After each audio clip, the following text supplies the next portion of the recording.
नमस्कार दोस्तों, stock market studies में फिर से एक बार आपको बहुत बहुत स्वागत है। तो आज मैं फिर से आपके सामने कुछ इंपॉर्टेंट कंपनी का अपडेट शेयर करने वाला हूँ।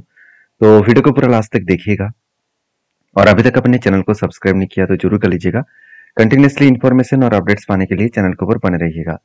तो चलो देख लेते हैं कौन सा कंपनी है इस वीडियो के अंदर।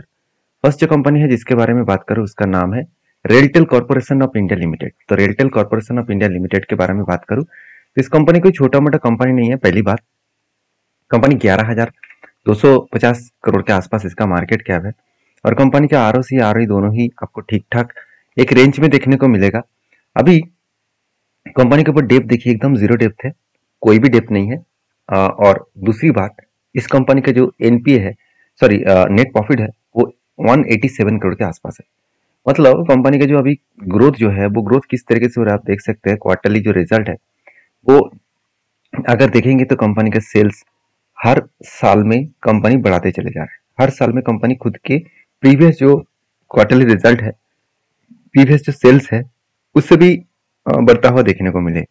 अभी इस कंपनी के ऊपर अगर देखेंगे तो एक्सपेंस को कंपनी मिटाने के बाद कंपनी का नेट प्रॉफिट वो भी 69 करोड़ से 67 बना, 32 बना, अभी 62 बना।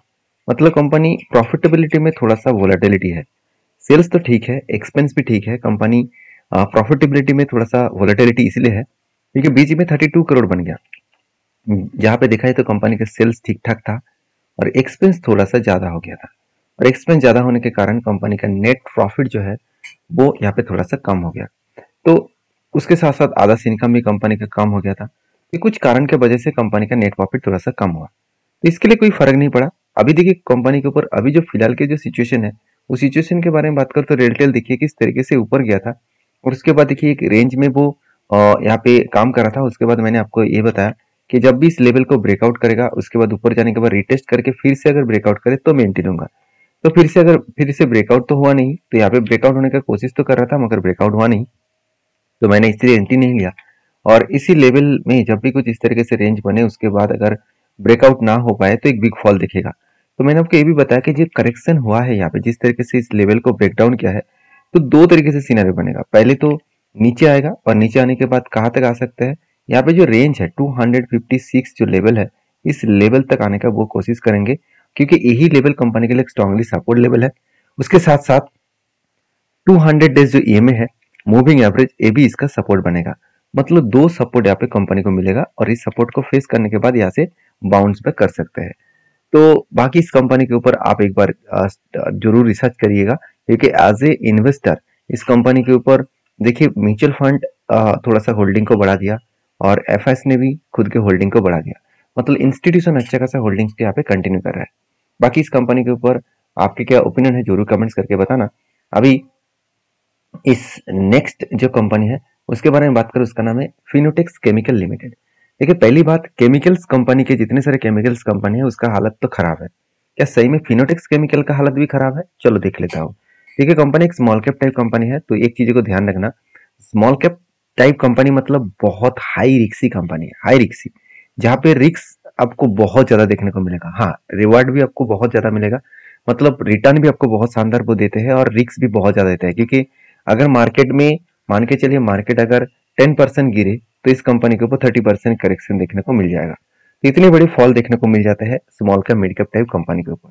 तो क्या इस कंपनी में सही में ग्रोथ है? देखिए कंपनी 1979 में स्टार्ट हुआ था और कंपनी का जो बिजनेस है वो बेसिकली मैन्युफैक्चरिंग, आप देख सकते हैं auxiliaries and speciality chemicals, textile जो प्रोडक्ट है उसके ऊपर भी कंपनी काम करते हैं। साथ ही साथ फर्टिलाइजर प्रोडक्ट, लेदर और पेंट इंडस्ट्रीज में कंपनी खुद के प्रोडक्ट को बेचते हैं, मतलब खुद के केमिकल्स को बेचते हैं।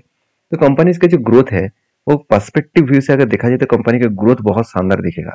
पहली बात, मैं आपको कंपनी का पी रेशियो के बारे में बात करूं तो कंपनी का एवरेज पी रेशियो कितना है, उससे पहले कंपनी का हाई पी रेशियो था 64, अभी कंपनी का करंट पी रेशियो है 35। एवरेज पी रेशियो निकल कर आ रहा है करीबन कितना, 28 के आसपास। मतलब कंपनी का जो पी रेशियो है वो कुछ 28 के आसपास है। कंपनी का क्वार्टरली जो रिजल्ट है वो देखेंगे तो सेल्स लगातार बढ़ता हुआ देखने को मिले और एक्सपेंस को कंपनी कंट्रोल में रखा और इसका नेट प्रॉफिट वो 13 करोड़ से बढ़ता हुआ 19 करोड़ बना, 22 करोड़ बना, उसके बाद 30 करोड़ के ऊपर, 33 करोड़ के ऊपर देखने को मिला। इसका मतलब सेल्स में कोई भी कमियां कंपनी के ऊपर देखने को नहीं मिला। जब सारे स्पेशलिटी केमिकल लगातार गिरते चले जा रहे हैं, इस कंपनी लगातार खुद के सेल्स और प्रॉफिट को बढ़ाते चले जा रहे हैं। यही एक खासियत पॉइंट है, यही एक बेस्ट पॉइंट है इस कंपनी के ऊपर, जिसलिए इस कंपनी के ऊपर मैं बुलिश हूँ। क्योंकि खराब सिचुएशन में जो कंपनी अच्छे परफॉर्मेंस करे तो उस कंपनी के ऊपर हमेशा फोकस रखिए, वो अच्छे टाइम में और भी ज्यादा ग्रोथ करने का चांसेस रखेंगे। तो इसलिए शायद इंस्टीट्यूशन भी इस कंपनी के ऊपर माल बेचने के लिए तैयार नहीं है। देखिए, म्यूचुअल फंड के पास भी होल्डिंग है छोटा मोटा, और एफआईएस के पास भी होल्डिंग्स है। तो आप कहेंगे सर ये क्या कोई होल्डिंग है, 1% के आसपास होल्डिंग है, क्या इसको होल्डिंग कहा जाता है? हाँ, आपकी बात सही भी है, क्योंकि कंपनी 4000 करोड़ का कंपनी है। तो इतनी रिस्क से कंपनी के ऊपर इंस्टीट्यूशन ज्यादा क्वांटिटी ऐड नहीं करेंगे, वो ना के बराबर होल्डिंग लेकर काम करेंगे। तो इसलिए प्रोमोटर के बाद पब्लिक के पास ही सबसे ज्यादा होल्डिंग दिखे।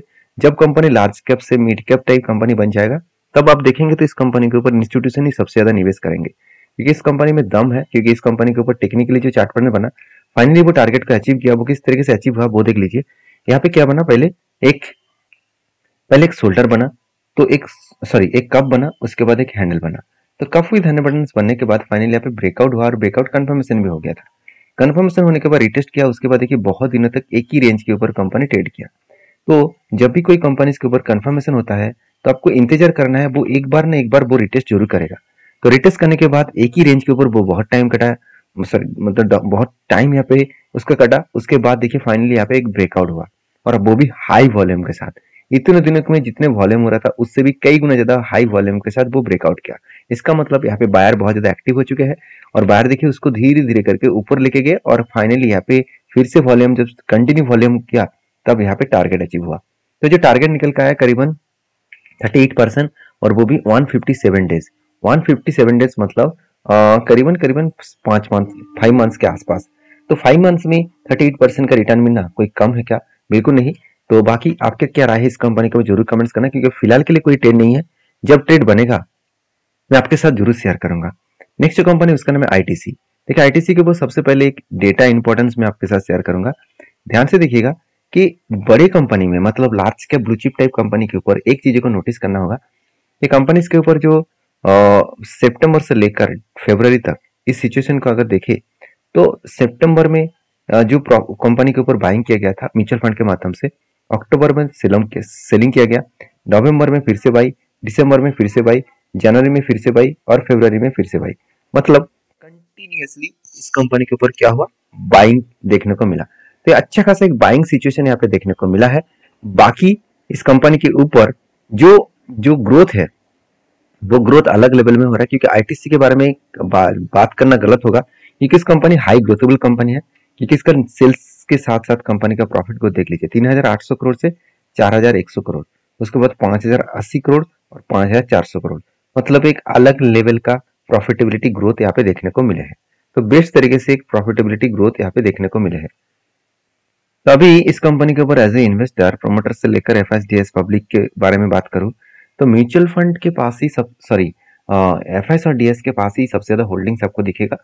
बाकी पब्लिक के पास भी है, मगर यहाँ पे कोई प्रोमोटर नहीं है, क्योंकि प्रोमोटर पहले ही माल बेचकर भाग गया, और प्रोमोटर के जो होल्डिंग्स है वो इंस्टीट्यूशन के पास है।